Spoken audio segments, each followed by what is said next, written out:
God Almighty for His keeping Nigeria, protecting it, and blessing it. Thanking the good people of Nigeria for their interest and participation in trying to build a new Nigeria. The journey so far has been very tough. That is what is expected and difficult, because you're trying to change what is there that hasn't kept us where we are. So it's going to be difficult. But if you look at the last election, as you know, it's probably the worst election, considering in this particular republic, considering the 2022 electoral law, which was meant to improve our overall election process, and the continued and consistent promises of the chairman of INEC that this is going to be the best thing that has ever happened to Nigeria and everything. And you could see it in all the editorials, in all the international newspapers, from Financial Times, The Economist, Wall Street Journal, everybody, including Chatham House, where even the chairman was there. He has questioned the rating of the country. And for me, it's one of sadness. 63 years after Nigerian independence, we can't conduct simple election. Talk less of any other, just election. That's what all the promises. And it's not as if we're too big or too this. The world's biggest democracy, India today, have about 900 registered voters. In their last election, 67% participated, over 600 million, which if you look at our 24 million, that's 25 times our size.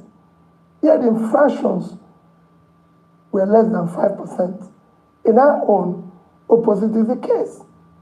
However, my appeal to Nigerians is to remain, to my Biden family, to Nigerians is to remain calm, remain prayerful for our country, Nigeria. We have no other country except this one. And we will go through all legal, peaceful means to bring a new Nigeria, where everybody will be happy and proud to say, I'm a Nigerian. All right, I'm glad you talk about to remain prayerful and to remain calm. And the reason I say this is that some prominent Nigerians, church leaders, traditional rulers, and high net worth stakeholders are saying that though there are several infractions, the outcome of the election is the way God wants it, and it should be allowed. So on one hand, you're saying remain prayerful and calm, but we'll still go to court. Others are saying for the peace of Nigeria, remain prayerful, calm, and accept this as God's will. What do you have to say to that? Well, you know, I'm very respectful to prominent Nigerians, especially church leaders, traditional rulers, and all that. And I remain very respectful to them. And I think they should be respected for what they represent in our society. But I disagree with them. What they're actually preaching is the problem of Nigeria. The problem of Nigeria is accepting wrongdoing, accepting what is unacceptable. That is using God's name in vain. That's not what God said. God said, do not use my name in vain. So what they're saying is not God's wish. It is not God's plan for Nigeria. So why don't we accept that the 133 million Nigerians who are poor is God's wish? Why don't we accept that 95 million Nigerians living in absolute poverty is God's wish? It is God's wish that we don't have electricity. It is God's wish that our children are kidnapped. It is God's wish that we have collapsed primary health care, leading us to be the country with the highest infant mortality. It is everything happening is God's way, not so what God says. No, God's wish is when you do the right thing. And in the end, it is not. This election was predicated and planned.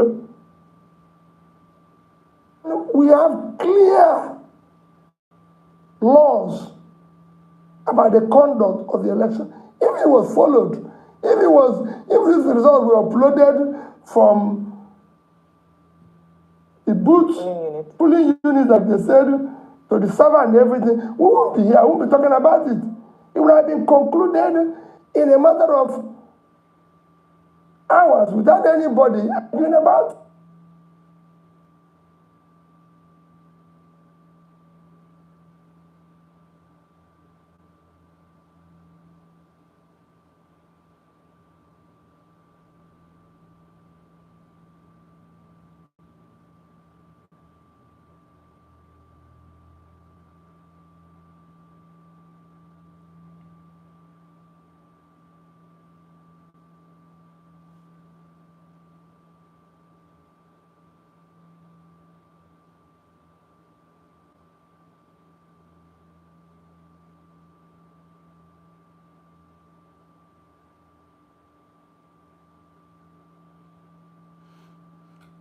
This is the problem of Arise TV's network and not the network here.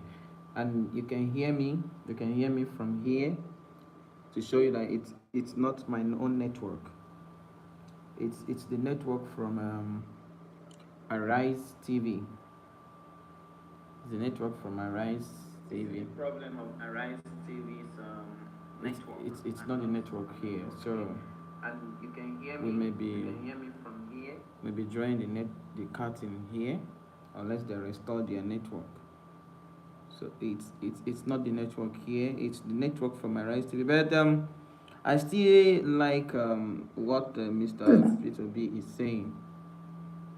I think Nigerians should remain resolute at this time. Nigerians should remain resolute. Fighting and destroying, vandalizing property may not solve the problem. I think now they're in the court. But it is not God's wish that you do the wrong thing. It is not God's wish that you go and rob a train and make money and start sharing it. It is not God's. This is what is killing the country. People come here, take public money, and then go and give it to people in the church and they say it's God's wish, and start giving them title in the church, title in this. That is what we are fighting. That's what we want to stop. We want God's wish to be truly God's wish. And that is when we do the right things and God gives his blessing. What we are doing now is why they come. What do you tell the young ones growing up? That is God's wish that you steal? That is God's wish that you conduct a wrong election? So tell me the difference between those of us who are doing this and the armed robbers. What is the difference between us and the trained robbers? Let's be sincere with ourselves. That's why it's God's wish that somebody came to your station and said he knows a governor who has 22 billion naira stacked, and nobody's asking about him. But we are stopping young people who are carrying computer and questioning them and calling them names. That's not God's wish. God wishes something better. What I want is God to allow us to do the right things so we can start building a better country for our children. All right, so there are several, messaging and news going on around that INEC is not allowing your legal team to inspect the materials used, for the election. What's going to be your next action as regards this? Well, INEC is a public institution sustained by taxpayers' money, including you and me. And I believe there's a law about public institutions. If there's anything, they should be open because they conducted the election. Is that everywhere? If you do something and people are not satisfied, it's for you to open up yourself. This is not the first time I'm going to court with INEC. And since 2003, I would say several times, I've had to challenge INEC result. Remember that I'm the first governor in this country to come through the process of court by being in court for 3 years. Throughout these 3 years, I was in court with INEC giving me access to whatever materials they used to conduct the election. You've conducted the election, Rufai. You've announced or declared the winner. I'm only asking, can I have access to the documents and materials you used to arrive at that? I'm not asking you to change what you said. And remember, like I always say, people, I'm not challenging their declaration. Sorry, I'm not challenging who they declared. I'm not challenging ever the outcome. I'm challenging the process, which they arrived at their declaration. And unless we do that, we're not going to stop the rascality we witnessed in that election. The process through which people come into office is, for me, I said it everywhere, is far more fundamental than what they do thereafter. There's a process of doing things. There's a process of arriving at any destination. If, like I said in my press conference, if you're going to answer His Excellency, the process of coming to that position must be excellent. If you're going to be a bishop, there's a process of being a bishop. Dr. Ruben is a doctor. Why didn't you call me a doctor? Don't that look like a doctor? You called him a doctor because he went and read PhD. I might be awarded a doctor by university. So he's a doctor. But you can't just go on the street and say you're a doctor when you're not. So there must be a process, because even if it's going to be awarded, you must have done something that merited you to be awarded that. Or you must have, like Ruben, went and read PhD. Otherwise, we're all doctors. So a process is important. Right. So what would you be doing next, really, if they're not granting access to this? We'll follow the law. We'll go back to the court and say, what you granted, these people are not obeying. We're not going to be, for me, we'll do whatever is necessary within the law. Whatever we're going to do will be for the interest of the country. But they will give us access because they pronounce and declare somebody. So we must have access to the process they arrived at that. Since February 25, there have been reactions to your participation, to your role, to what you represent. Governor Nyesom Wike of Rivers State says you are the hero of the entire process. And what is his explanation? His explanation is that you stopped PDP from winning in the traditional places. That for doing that, as far as he is concerned, and for making Southern presidency possible, you are his hero. Festus Keyamo, spokesperson of the APC, also waded into the matter and said, in fact, that you have served your purpose in this electoral process, that the purpose that you were to serve was to help make Asiwaju Bola Ahmed Tinubu president-elect. That's his own reading of it. He says, because without you stopping the PDP in their traditional states, Bola Tinubu will not have emerged as president-elect. Number three, Reno Omokri, who is a spokesperson for the People's Democratic Party, says, well, APC may have rigged, but that Mr. Peter Obi was the perfect rigger in that election, and that you rigged in the Southeast, that he is surprised that a candidate will be reporting 97% of the votes from certain states of the Federation. Of course, Atiku Abubakar, presidential candidate of the PDP himself, had admitted that your leaving the PDP hurt his chances in that election. What do you say to these general comments on your presidential race? Well, Ruben, my first reaction generally is that I contested the election. I wasn't contesting it to help anybody to win. And I continue to say that even the declared winner did not win. You might have been declared by whatever means, but you've not won the election. Ruben, to win is to win the people. Democracy is government of the people, by the people, for the people. That means if you must win, you must win the people. But if you don't win the people, you've not won. And I can tell you, the last election, the declared person, no win. However, that is what we're challenging. Rascality is what we're challenging. On the various comments, let me use the issue of mockery. Ordinarily, I won't comment on anything because I only comment on or reply fellow presidential candidates, not their spokesperson, because they're not contesting. But was this something that I have never participated or been part of, was mentioned, I need to reply it. Ruben, I have never, and I will never ask anybody to add one vote for me that doesn't rightfully belong to me.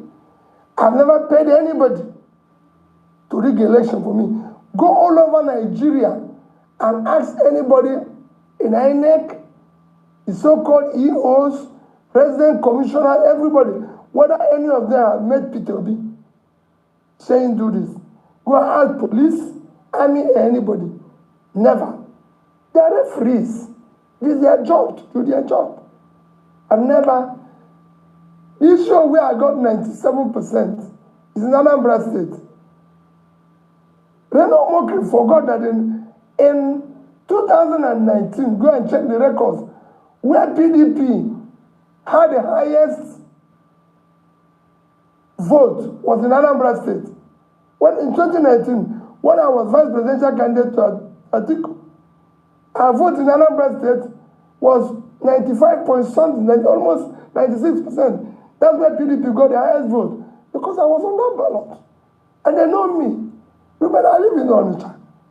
If you want to know whether I get 95% in Anambra State, come and go to Anambra State with me. I don't need police. When I come out, you see the reaction of the people. In fact, I'm actually surprised I didn't get 100%. I'm telling you, because I don't know who will be voting against me in Anambra State.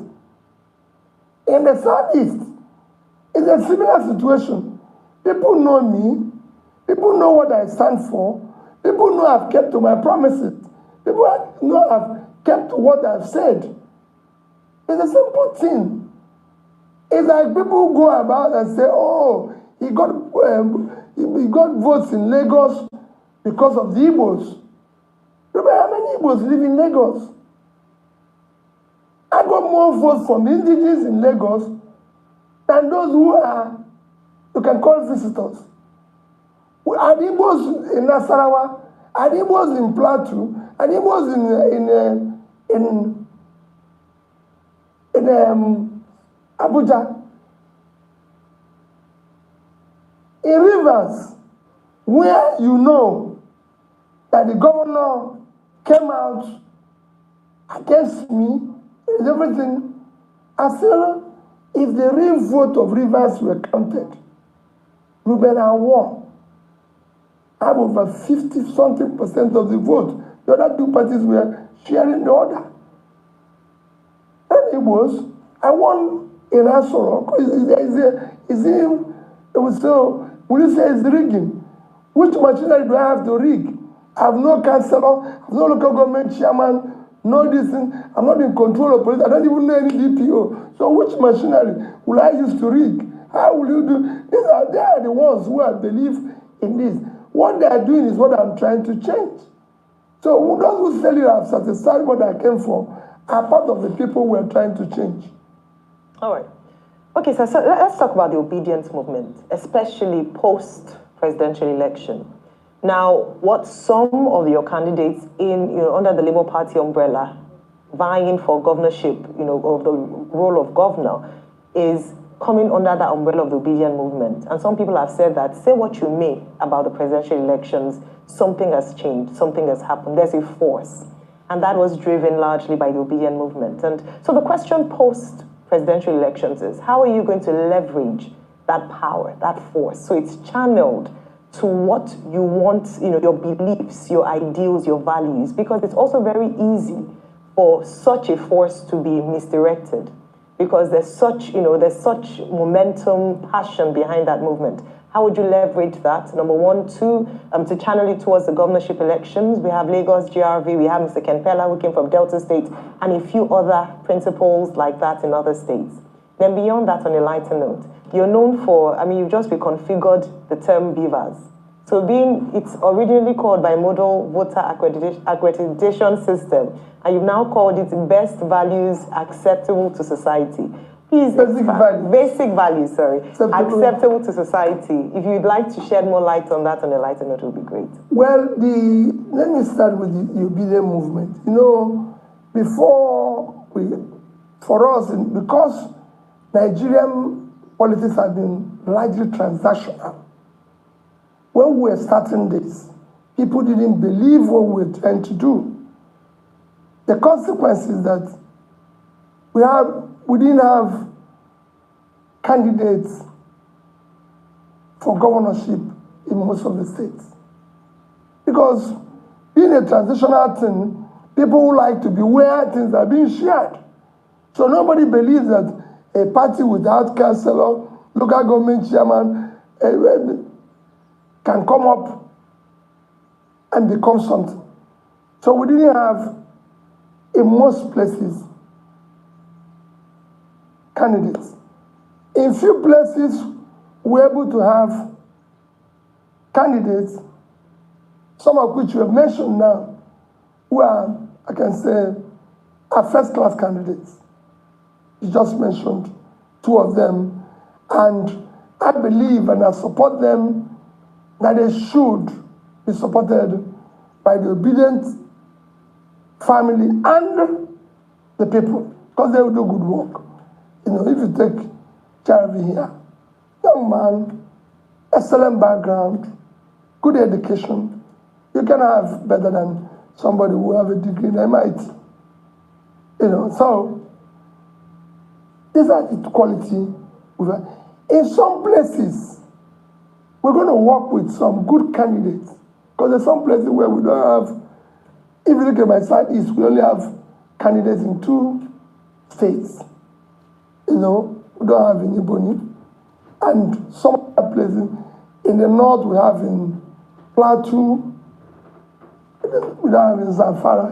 So there's a few of them, and we're urging people to support.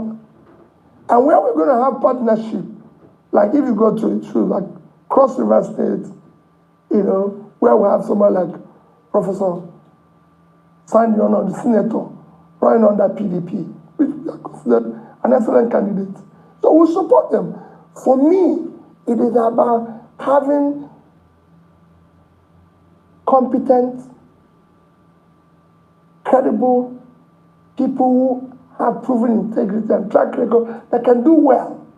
It's not just about saying, it must be Labour Party always. No. Where we think we have good people, we support them. And I'm supporting them. Where we think we have somebody better. And the same thing is what I preach to people. Don't say, because this is... With time, we will build this institution and ensure that everything we are doing is the right thing. But it's not going to be overnight.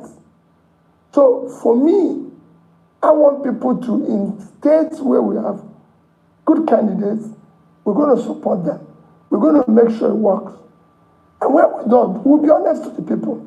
Because what we're trying to do is to build a new politics that will thrive on character, competence, capacity, and compassion, and telling people the truth always. That's why I got 95%, 97% in Anambra State. Because everything I said, I did. Where it's impossible, I told the people the truth, not telling them lies. I counted for their money. When I said the beavers should be basic values acceptable to society, what makes a society is values. The values they accept, the values they tolerate, the person, just Just like you said now that priests and bishops or this said it's God's wish. How could God wish that people are poor? So how could God wish that Nigeria is in darkness? Okay. No, it is not God's wish. Okay. Real quickly, I'd like to ask you this. Has presidential candidate of the APC, Bola Ahmed Tinubu, has he called you? Because he says he's been reaching out. Has he reached out to you? Have you spoken? That's number one. Number two will be, what would you say about now the ethnic strife that has resulted in the governorship contest in Lagos? They are now pitching the Igbos against the Yorubas. And second, what would you say about people that are saying some people are too young to be governors in Lagos because they're just 40 years of age? Well, thank you, Rufai. You know, first that I've always said that the APC presidential candidate is an elder brother. I can even call him a father. And I have all respect for him and everything. I've not been opportune to speak with him. You know, I don't have any issue with him. I respect him and I'll continue to do so. I'm only challenging the process in which he was declared winner. Because that process is wrong. And that process must be corrected. I believe that the things must be done rightly. We must follow the law, rule of law. We must have a society where things are done in a decent, organized manner. Especially as we're trying to build this new nation that will be exemplary and the world will take us serious and respect us. Number two is that what you see as ethnic strife is just people trying to hide under what does not exist to cause confusion. There's no such. The vote I got in Lagos, I said it earlier without knowing you were going to ask it, cut across everybody in Lagos from the call it Yorubas, Igbos, Hausas, Jijos, any of the tribes that reside in Lagos voted for me. I can tell you that I have a lot of people who I know have probably who are actually supporting me 24 hours. And it shouldn't be. In 2003, Obasanjo got over 90% of the votes in the entire